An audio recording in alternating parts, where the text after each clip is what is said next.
So I'm packing up all of my gear.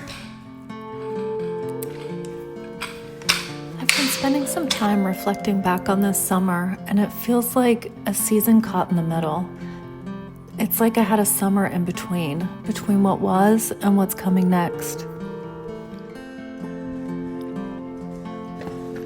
One day I would be doing a traditional photo assignment, and then the very next day diving deep into AI, working with all the new software, and experiencing the media and visual arts landscape change at a pace that I've never seen before.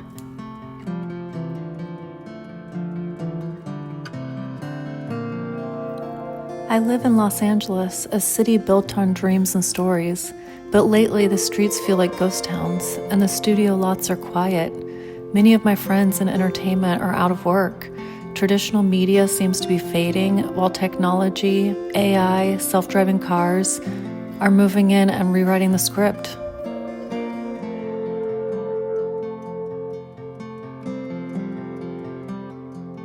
The American entertainment industry is dying. I struggled about making this post, but I think it's time for me to voice what's really happening behind the scenes in Hollywood. A lot of people have been asking me, well, Patrick, what's your next project? What's your next project? And I'll be honest with you, I haven't worked since spring of last year, and there has been no project since. After I wrapped my last show, Fight to Survive, and we saw the strikes looming for the writers, we thought, okay, this will be a lot like 07, 08. Since reality or unscripted television is typically non-union, we usually pick up the slack when the unions, like the Writers Guild and the Actors Guild, are doing their negotiations. And we expected this to happen last year, but it didn't. Since studios are run by corporations now, as opposed to executives who used to champion shows or support creativity or the artistry behind making television, that's just not how it goes anymore. It's slashing budgets across the board. From what I understand, the networks have simply run out of money. They all tried to adopt the Netflix streaming platform, get rid of advertisers, and work on just solely a subscription-based model, and that just killed revenue streams. In short, there's no money to make television shows anymore, or at least not in the United States. We've seen a lot of outsourcing out of the country. There's actually a show that's going to be about San Francisco Asian gangs. They filmed it in Cape Town, South Africa. San Francisco is just 300 miles north of LA. Some people think this is revenge from the corporations for workers actually trying to unite and get what they want. But no matter what the explanation is, there's just simply no work out there. And it is crushing entertainment workers. You gotta remember, some are blue-collar workers, just regular middle-class folks trying to work a job in an industry that we've known for years. And while it's always been a hustle, I've never struggled to find work in my entire career. I'm freelancing in other ways to make ends meet. However, some people that are really close to me, some extremely talented, creative people, I'm hearing horror stories of. And these are people that are my bosses, my mentors, the people that never have a hard time finding work. I got off the phone yesterday with another executive who told me that she's doing DoorDash and selling her inherited grandmother's jewelry to make ends meet. There's producers and unscripted workers who are out there doing Uber every day. One of the most talented editors I know just told me that he's selling his place and moving out of California. And then I've even heard of a suicide, because that's how bad it is right now. There's really not much of a voice for our industry, so that's why I'm making this TikTok, to get the word out there. And I've spoken to a lot of other producers, and a lot of us are truly wondering that out of all these years, this is where our career ends.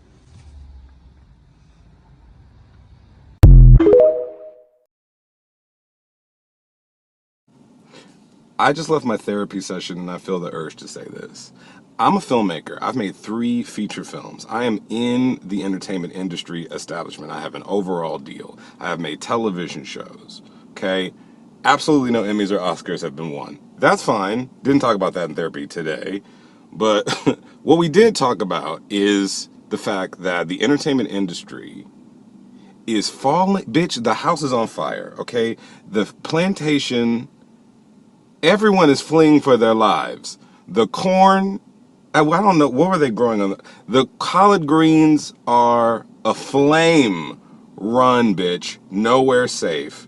There are only 2 legacy studios out there still in the movie business. The rest are tech companies. Okay, there's three. Maybe there's three.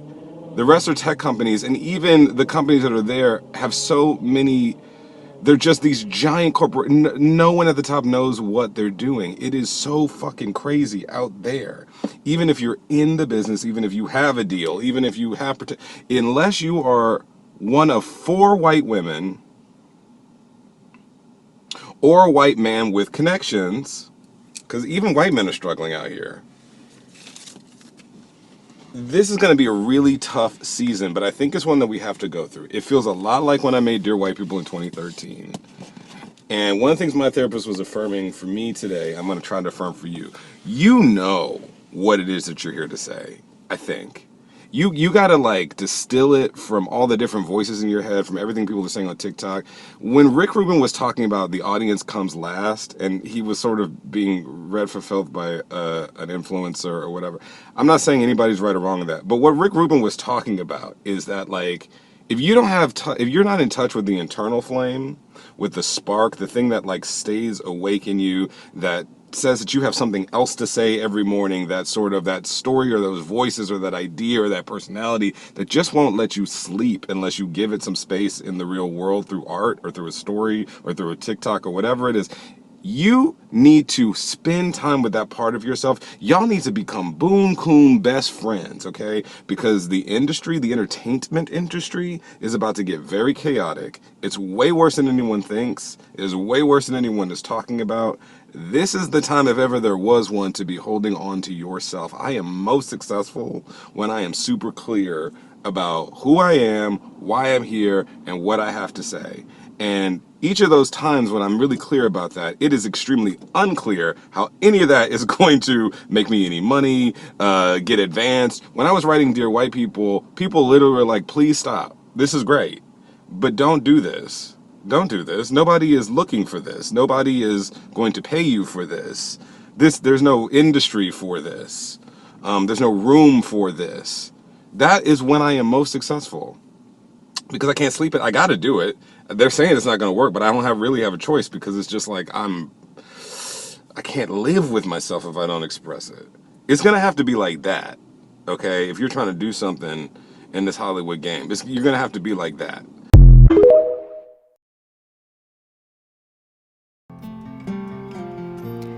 It's been a strange balance. I've had one foot in traditional art and photography and another foot stepping into the emerging world of AI. Nothing feels certain except that change is here. So I'm here at the Tesla Cafe, and I can't eat anything on the menu because nothing is vegan. Even the fries are fried in beef tallow. So it's kind of a cute spot. It's fun to walk around, but if you're vegan, don't come hungry.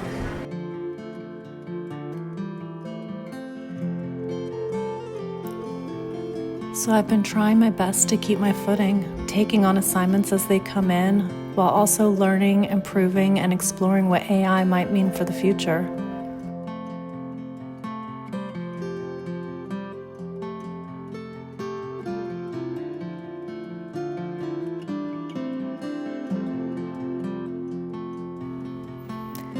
I've been holding on to the tactile, traditional side of photography by doing things like painting my own backdrops while I'm watching the world go digital. Another thing that has felt in between is the economy. These condos in front of me are going for $1.5 million.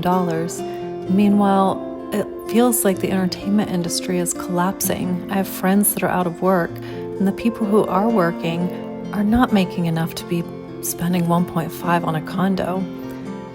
It all points to change.